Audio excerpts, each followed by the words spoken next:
Welcome to Parvati அம்மாச்சி சமையல். இன்றைக்கி நம்ம பார்க்க போகிற ரெசிபி ஒரு அருமையான சம்மந்தி ரெசிபி. இது நம்ம சீசன் இருக்கும் பொழுது தான் நம்ம செஞ்சு சாப்பிட முடியும். இது சுடு சாதத்தோடு போட்டு சாப்பிட்றதுக்கு ரொம்ப நல்லாயிருக்கும்.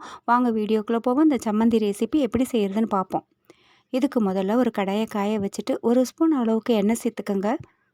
ஒரு 6-7 வத்தல் சேர்த்துக்கோங்க. மீடியம் ஃப்ளேமை வச்சு நல்லா வறுத்துக்கோங்க. கரிஞ்சிடக்கூடாது, அதே சமயம் வறுபடாமையும் இருக்கக்கூடாது. நல்லா வறுத்து எடுக்கணும். இது கேரளா ஸ்டைலில் செய்யக்கூடியதான ரெசிபி. இது ரொம்ப நல்லாயிருக்கும். சூடான சாதத்தில் போட்டு சாப்பிட்றதுக்கு ரொம்ப நல்லாயிருக்கும். இப்போ சீசன் அதிகமாக கிடைக்கும், அதனால் நம்ம செஞ்சு சாப்பிட்டுக்கலாம். இது நல்லா உரப்பு, காரமும் புளிப்பும் ரொம்ப டேஸ்ட் ரொம்ப நல்லாயிருக்கும். நல்லா வறுபடணும். கொஞ்சம் கலர் மாதிரி செவந்து வந்த உடனே இது தனியாக எடுத்து வச்சுக்கோங்க. தனியாக எடுத்து வச்சுட்டு அது அப்படியே ஆறட்டும். ஆறினவுடனே ஒரு மிக்ஸி ஜாரில் சேர்த்துக்கோங்க. சேர்த்துட்டு இதில் ஒரு 7லேருந்து 8 சின்ன வெங்காயம் சேர்த்துக்கோங்க. சேர்த்துட்டு ஒரு சின்ன துண்டு இஞ்சி சேர்த்துக்கோங்க. பொடி பொடியாக நறுக்கி சேர்த்துக்கோங்க. இஞ்சியினுடைய வாசனையோடு ரொம்ப நல்லாயிருக்கும். ஒரு கொத்து கருவேப்பிலை இலைகளை கழுவி சேர்த்துக்கோங்க.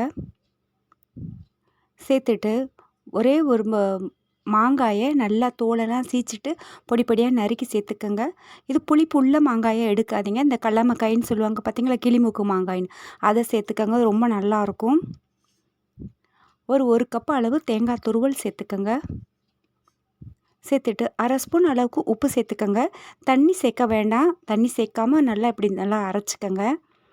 தண்ணி சேர்த்தா நல்லா இருக்காது. அவ்வளோதான், அருமையான கேரளா ஸ்டைல் சம்மந்தி ரெடி ஆகிடுச்சு. இது நல்லா சூடான சாதத்தில் போட்டு உங்களுக்கு எண்ணெய் பிடிக்குமோ அதை நீங்கள் சேர்த்துக்கலாம். தேங்காய் எண்ணெயோடையும் சாப்பிட்லாம், நல்லெண்ணெயும் விட்டு சாப்பிட்லாம்.